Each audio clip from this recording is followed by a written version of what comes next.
2002 সালের জুনের 21 তারিখ ফুটবল বিশ্বকাপের কোয়ার্টার ফাইনালে ইংল্যান্ডের মুখোমুখি হয়েছিল ব্রাজিল।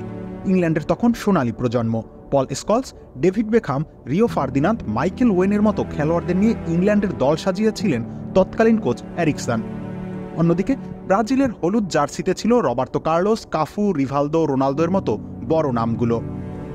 ম্যাচের 23 মিনিটের সময় ইংলিশদের হয়ে মাইকেল ওয়েনের গোল, লিড ইংল্যান্ডের। পিছিয়ে পড়া ব্রাজিল সমর্থকদের মন তখন শঙ্কিত। 98 বিশ্বকাপের মতো আবারও কি হাতছাড়া হবে সোনালী ট্রফি? প্রথমার্ধের অতিরিক্ত সময় অবশ্য গোল করে ব্রাজিলকে সমতায় ফেরান রিভালদো।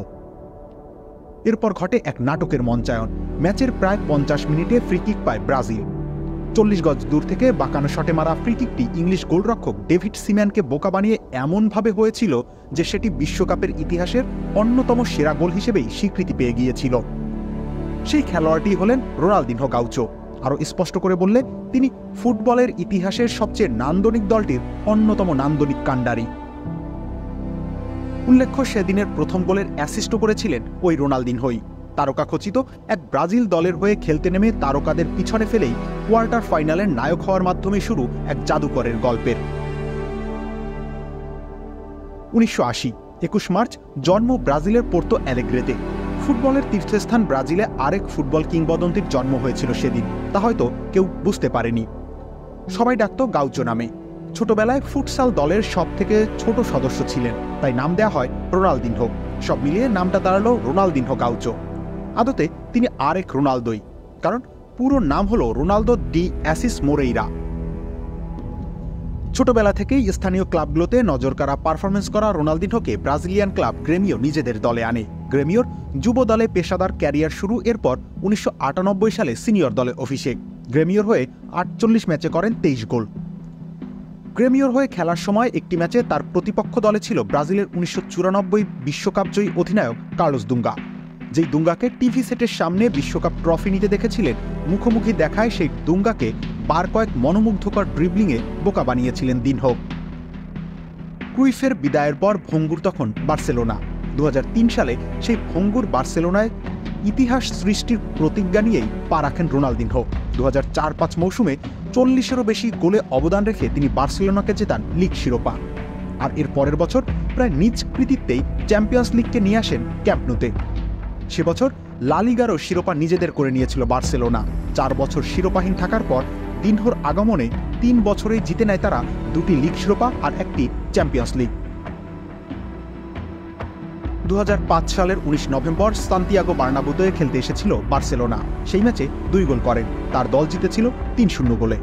শুধু গোল নয়, দিনহো পুরো ম্যাচেই খেলেছিলেন অসাধারণ। কতটা অসাধারণ জিজ্ঞেস করলে উত্তর হবে এতটাই অসাধারণ খেলা তিনি পুরো ম্যাচে খেলেছিলেন যে সম্পূর্ণ বার্নাব্যু সেদিন তাকে দাঁড়িয়ে অভিবাদন জানিয়েছিল। চ্যাম্পিয়ন্স লিগে চেলসির বিপক্ষে প্রায় নাচের ভঙ্গিতে করা গোল, সেমিফাইনালে মিলানকে বিদায় করে দেয়া ডিবক্সের বাইরে থেকে করা গোল, কিংবা লিওনেল মেসির প্রথম গোলের পর তাকে কোলে নিয়ে উদযাপন। বার্সা ভক্তদের জন্য রোনালদিনহোর এমন বহু আইকনিক দৃশ্য রয়ে আছে যা হয়তো মুছে ফেলা যাবে না। 1999 সালে কোপায় ব্রাজিলের সিনিয়র টিমে ডাক পেয়েছিলেন, সেই টুর্নামেন্টেই পান কোপা জয়ের স্বাদ। এরপর একই বছর ফিফা কনফেডারেশন কাপে খেলতে গিয়েছিলেন। ফাইনাল ছাড়া বাকি সব ম্যাচে গোল করলেন রোনালদিনহো, সাথে একটি হ্যাট্রিক। ব্রাজিল ফাইনালে হারলেও দিনহো জিতেছিলেন সেবার গোল্ডেন বলের পুরস্কার, সাথে গোল্ডেন বুটও। 2002 বিশ্বকাপে যখন coach Luiz Felipe Scolari Romario নয় বরং 22 বছরের তরুণ দিনহোর উপরে ভরসা করেছিলেন, সেদিন কয়জন বিশ্বাস রেখেছিল তার উপর? তবুও বিশ্বকাপ শেষে যখন ট্রফি হাতে দেশে ফিরেছিল সেলসাওরা, তখন পুরো বিশ্ব জেনে ফেলেছিল এই তরুণকে। ভরসা করতে পেরেছিল তরুণের পাজোরাকে। রিভালদো আর রোনালদোর সঙ্গে সে সময় গড়েছিলেন ট্রিপল আর। তৎকালীন দলগুলোর কাছে এমন আক্রমণ ত্রয়ের জন্য কোনো উত্তর জানা ছিল না। জিতেছেন বিশ্বকাপ, কোপা আমেরিকা, চ্যাম্পিয়ন্স লিগ সবই। ব্যক্তিগতভাবে ব্যালন ডিওর পুরস্কারও রয়েছে তার ঝুলিতে। খেলেছেন বার্সেলোনা, এসি মিলানের মতো দলের হয়ে। নান্দনিক ফুটবল, পাসিং, প্রেসিং, ড্রিবলিং, সাথে উঁচু দাঁত বের করে সেই ট্রেডমার্ক হাসি। কি ছিল না তার মধ্যে? দিনহোর ফুটবল ক্যারিয়ারটা ছোট হলেও সেখানে অপূর্ণতা ছিল না তেমন। কিন্তু এত সব পূর্ণতার মাঝেও রয়ে গেছে একটুখানি আক্ষেপ, ইনজুরি, যার অভিশাপে 2006-07 পর থেকেই ধীরে ধীরে নিজেকে হারাতে শুরু করেছিলেন রোনালদিনহো। ইনজুরি না হলে হয়তো আরও দীর্ঘায়িত হতো এই গল্পকারের গল্প।